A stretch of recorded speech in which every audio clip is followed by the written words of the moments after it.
Olá, pessoal, tudo bem? Aqui é a professora Viviane. Vamos dar continuidade ao nosso estudo sobre questão agrária no Brasil, né? A gente já falou um pouco aí sobre a Revolução Verde e agora a gente vai falar um pouco sobre as fronteiras agrícolas, né? E as suas consequências, ok? Fronteira agrícola, qual é a definição, né, de fronteira agrícola? É um termo usado para designar uma área que ela sofre com o avanço das práticas agrícolas e a sua consequente devastação daquela vegetação natural. Então, é esse avanço dessas práticas sobre a floresta, sobre aquela vegetação nativa. Ok? Então, essa fronteira agrícola aqui no Brasil, ela já esteve em várias regiões, né? Ela começou ali pela região da Mata Atlântica, né? E foi evoluindo por outras regiões ao longo dos séculos, tá? Para a gente ter uma ideia aqui, ó, de como começou essa fronteira agrícola, primeiro ela vai estar ali localizada, né, no litoral do país, durante o período inicial da colonização, realizada pelos portugueses. Quando eles chegaram aqui, né, já foram explorando o pau-brasil, então foram devastando a Mata Atlântica, né, em seguida eles já vão avançar para o interior do continente e lá naquela região já vai ser utilizada ali para a plantação, né, da cana-de-açúcar. E essas atividades mais para o interior do continente são atividades de mineração, que também vão levar a um certo desmatamento, e também outras práticas agrícolas, né, que a gente vai ter ali, principalmente na região sul e sudeste, tá? Então, para a gente ver aí a imagem de como foi essa devastação da Mata Atlântica ao longo desses mais de 500 anos já de colonização do nosso território, né? Desde que os portugueses aqui chegaram, a gente vai ter aí, infelizmente, um grande índice de desmatamento da Mata Atlântica. Então, a gente tem apenas aí, hoje, né, em torno só de 4 a 7% dessa vegetação nativa ainda permanente, tá? Porque, para a gente perceber aí na primeira imagem, em 1500, essa vegetação ela cobria cerca de 11% do território nacional, né? E aí ela foi muito explorada, muito desmatada. Hoje restam apenas aí entre 4 e 7% da vegetação nativa, tá? Com o passar dos anos, a fronteira agrícola, ela vai avançando, como eu já disse, né, para o interior do território e vai se disseminar no sul do país, no sudeste. E aí, na metade do século XX, ela vai alcançar ali a vegetação do cerrado, né? Então, a gente vai ter a maior parte dessa região desmatada a partir do século XX, principalmente na região centro-oeste, e aí com isso, em poucos anos, mais da metade do cerrado ele já havia sido destruída para o plantio principalmente da soja e da cana-de-açúcar. Hoje, esse bioma, infelizmente, só restam aí menos de 20% da sua vegetação natural, tá? Para a gente ter uma ideia, essa primeira imagem aí da esquerda, tá? Mostra como era a área de distribuição do cerrado. Logo abaixo tem como essa vegetação se encontrava no ano de 2002. Então, teve um grande recuo e só restam apenas menos de 20% dessa vegetação natural. E do lado tem aí um mapa dessa expansão da plantação de soja. Então, para vocês verem, né, que no ano de 1970 ele era bem restrito ali à região sul, né, tinha só Paraná, Santa Catarina, Rio Grande do Sul, um pouquinho ali em São Paulo, e aí a gente vê que já no ano de 2003 essa plantação de soja ela vai avançar sobre o cerrado, principalmente na região centro-oeste e já indo pegando até um pouco do Nordeste e da região Norte. Então, para a gente ter uma ideia como estão relacionadas essas questões de avanço das práticas agrícolas e do desmatamento, né, de nossos biomas que são riquíssimos em biodiversidade e que vem sofrendo ao longo de muitos anos, né, com desmatamento e com várias outras práticas, tá? Temos também, tá, o avanço da fronteira agrícola agora sobre a região amazônica. Então, de início, você tem lá na floresta amazônica, desculpa, da Mata Atlântica, no litoral. Isso vai avançar para o interior, né? A gente vai ter ali na região sul e sudeste.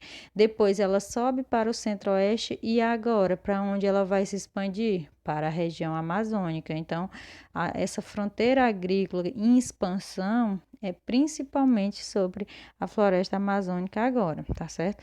Ela não é a única fronteira, vou já mostrar para vocês como vão ter outras fronteiras agrícolas que estão sendo abertas, mas hoje, como essa região de floresta amazônica é uma região extensa, né?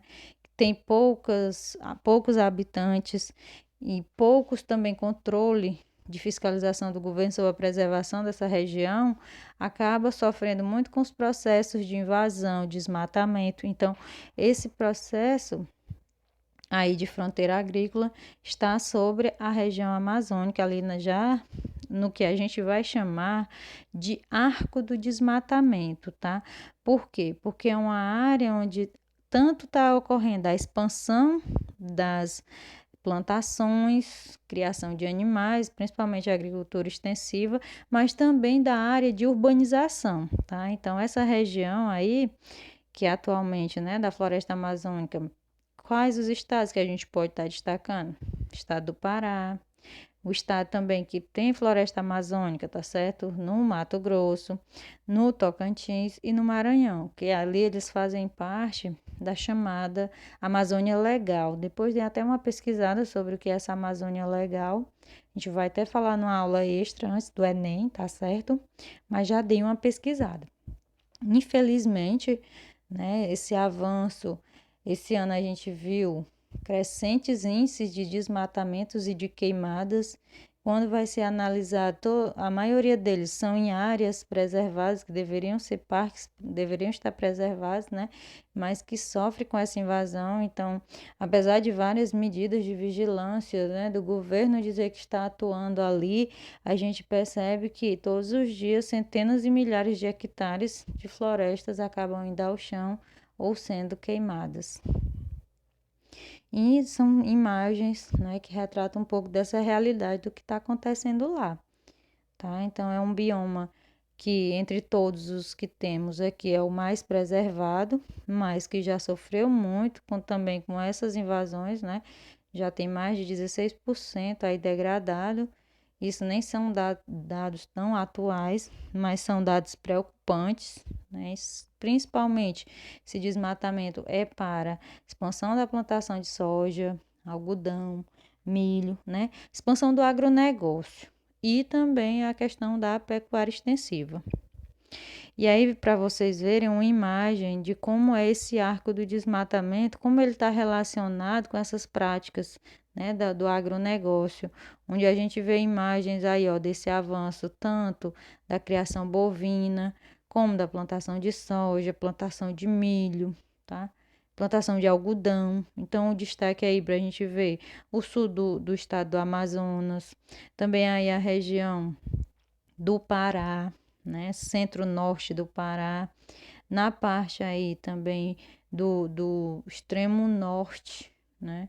Do noroeste do Mato Grosso. Então, tudo isso são áreas que fazem parte do arco do desmatamento. Que essa faixa vermelha aí, que vocês podem ver em algumas questões de vestibulares, ou até pode ver no próprio Enem, porque esse é um tema muito relevante, tem sido muito discutido nos últimos anos, essa questão do desmatamento na região amazônica, tá? E aí, só para vocês terem uma ideia, né? Esse arco do desmatamento é essa região onde a fronteira agrícola ela avança, né, em direção à floresta e também onde encontram-se aí, ó, os maiores índices de desmatamento da Amazônia. Tudo isso vai fazer parte desse arco do desmatamento. Ele não fica restrito, ele abarca, né, parte aí do Acre, Rondônia, Mato Grosso, Pará, mas ele não fica restrito só aí não, tá? Também a gente vai ter desmatamento lá no Amapá e em Roraima, infelizmente. E para a gente ter uma ideia, tá, das novas fronteiras que eu falei, que elas não ficam só ali na região norte, não é só sobre a floresta amazônica, a gente vai ter um avanço dessas novas fronteiras agrícolas aqui no Nordeste. Tá? Então, o destaque para esse avanço dessas fronteiras agrícolas é a região conhecida como Mato Piba, que é o acrônimo, né, das siglas iniciais dos estados do Maranhão, Tocantins, Piauí e da Bahia, tá? Então, o Mato Piba, ele já foi chamado de última fronteira agrícola, que é o quê? Essa região ali entre esses estados que eu citei e que hoje ela é muito cobiçada pelo agronegócio, principalmente pela soja, tá? Mas também tem milho, também vai ter outras práticas como criação de aves, né? A questão do gado também, mas é principalmente explorado pela soja, tá? Então o agronegócio ele está expandindo para essa fronteira. E aí o que acontece? A gente observa que ao longo dos anos vai aumentando a produtividade lá. Se aumenta a produtividade, significa que estão sendo acrescentados mais insumos, utilizando-se mais tecnologias no campo. Então, tudo isso vai trazer reflexos de quê?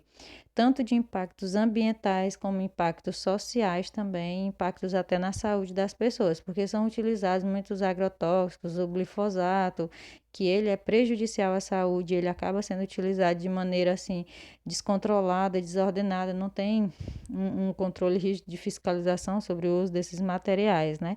E outra região que a gente pode estar falando também aqui no Nordeste, de expansão de fronteira agrícola, é a Cealba, que seria ali na região já pegando Sergipe, Alagoas e Bahia. Então, quando pega aquela região, ela hoje é chamada aí de nova fronteira agrícola, né? Onde a gente vai ter também a prática da plantação da soja, né? Então, a soja é o carro-chefe hoje no Brasil do agronegócio, é o produto que a gente mais exporta e o que está batendo recordes de produção anualmente. Esse ano a gente vai bater outro recorde.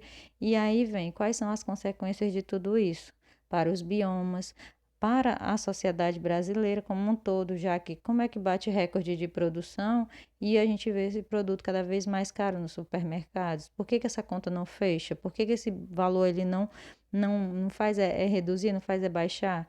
Né? Então são N situações, são várias perspectivas que a gente tem que analisar. Aqui é um mapa mental com resumo, eu vou postar lá no Classroom, vou mandar para vocês também nos grupos esse material, tá certo? É só um resuminho dessas fronteiras agrícolas. E aí a gente tem essa modernização no campo, como eu falei para vocês, né, em decorrência da Revolução Verde, ela vai trazer várias consequências. Vou tentar ser um pouco mais rápida, mas entre elas, ó, a gente tem a expansão dessas monoculturas, expansão dos latifúndios, a vulnerabilidade, né, da agricultura familiar, essa questão da proletarização do campo, onde a gente vai ter trabalhadores assalariados mais despropriados de terra, né? Então, a gente tem intensificação do êxodo rural, impactos ambientais e a violência no campo. Gente, infelizmente, falar da questão agrária está assim falando sobre conflitos por terra, conflitos envolvendo aí ameaças de líderes comunitários, né, grandes grupos de latifundiários que eles acabam formando aquela banca, né, que a gente vai ter lá de deputados federais que vão defender esses interesses deles, que é chamado grupo do BBB, do boi, da Bíblia e da bala, né? Então, a gente vai ter essa estrutura fundiária do Brasil, quando a gente fala, né, dela, a gente está falando dessa distribuição de terras em relação à posse, à área e o uso. E aí a gente tem, né? Ela é uma distribuição seletiva, nem todos têm acesso, é desequilibrada e é difícil também o acesso às tecnologias, né? Então, infelizmente, a gente tem ainda como característica ela ser tradicional, conservadora e socialmente excludente, tá? Então, tem grandes disparidades regionais. Se a gente falar dessa estrutura fundiária do Brasil, a gente vai estar falando de uma concentração de terras, essa é uma característica, tá? Da nossa estrutura, concentração de terras nas mãos de poucos, né? Muitos sem acesso à terra, são dados aí que eu estou passando para vocês verem, né? De como ao longo dos anos a gente só vê se repetindo esse cenário. Então é um grupo muito seleto, muito privilegiado que tem acesso a essas terras, porque a terra é cara. E aí nem todos têm acesso também às tecnologias para o campo, para a produção no campo, né? E aí vem a questão da terra e da terra de capital, né? Então, outras coisas que a gente pode estar discutindo é essa concentração fundiária marca aqui da questão, tá? No Brasil, falou de terras no Brasil, falou de concentração fundiária, tá? Então, a gente tem aí histórico esse problema, tá? Então, essa dificuldade do acesso à terra, ela levou à formação aí de movimentos sociais que reivindicaram a reforma agrária. Essa reforma, ela nunca foi plenamente executada, tá? Então, a gente tem na década de 1950 as ligas camponesas que vão estar buscando essa distribuição de terra, esse acesso à terra, né? A gente vai ter esses conflitos iniciados aí. Também vamos ter nos anos 80 o movimento dos sem terra, né? Então são movimentos que vão estar surgindo em Pernambuco, em Rio Grande do Sul, tá? E os conflitos por terra que nunca acabaram, a gente infelizmente viu, foi uma ascensão nos últimos anos, tem aumentado esses conflitos. A Pastoral da Terra, segundo os dados dela, né, no ano de 2019, foi um marco, assim, teve 1.833 conflitos no campo, resultando aí em 32 mortes, 32 assassinatos entre líderes comunitários, testemunhas, pessoas que eram, né, ali, que defendiam o acesso à terra, que não queriam vender suas terras para os grandes fazendeiros, que gostariam de estar produzindo nelas e eram ameaçados, expulsos ou assassinados. Então, esse conflito por terras ele vai ocorrer principalmente nessa faixa que eu falei para vocês, que é do arco do desmatamento, né? Então, a gente vai ter muito na região do Pará, na região ali do Maranhão também, sempre está sendo falado, né? Então, são áreas que há conflitos por terra, tá? Aqui no Ceará também a gente tem algumas áreas, mas infelizmente, né, a gente vai ter isso sendo bem mais marcante na região norte e já no extremo da região nordeste, tá? Então, só para vocês verem, esses são dados um pouco antigos, mas que mostram para a gente que desde sempre houve esse conflito por terra e as principais vítimas são os trabalhadores rurais, né? Então, que fiquem aí para a gente refletir também um pouco, né? Às vezes você vê aquele grande latifundiário se dando bem, ficando rico, mas por trás você não vê quanto sangue ele tem ali nas suas mãos, tá? Então a reforma agrária é importante, ela é necessária, mas a gente sabe que nos governos que temos no momento, né, não vai ser discutido isso jamais. O órgão responsável por essa reforma é o INCRA, tá? Então, a ideia da reforma é mudar essa estrutura fundiária, visando aí a distribuição mais equitativa das terras. Além do acesso à terra, também é necessário garantir o financiamento à infraestrutura, né, para que se possa ter uma produtividade no campo. E por que se realizar? Para reduzir o êxodo rural, para combater a fome, para reduzir a violência no campo e na cidade. Então, tudo isso vão ser reflexos se for, né, bem feita uma reforma agrária, tá? Então, aqui a gente tem que pensar o seguinte: essa reforma ela não pode ser só uma distribuição de terras, né? Ela tem que ser uma reforma que contemple a parte tecnológica e a parte social, tá? Então, é isso. Espero que vocês tenham gostado e até a próxima.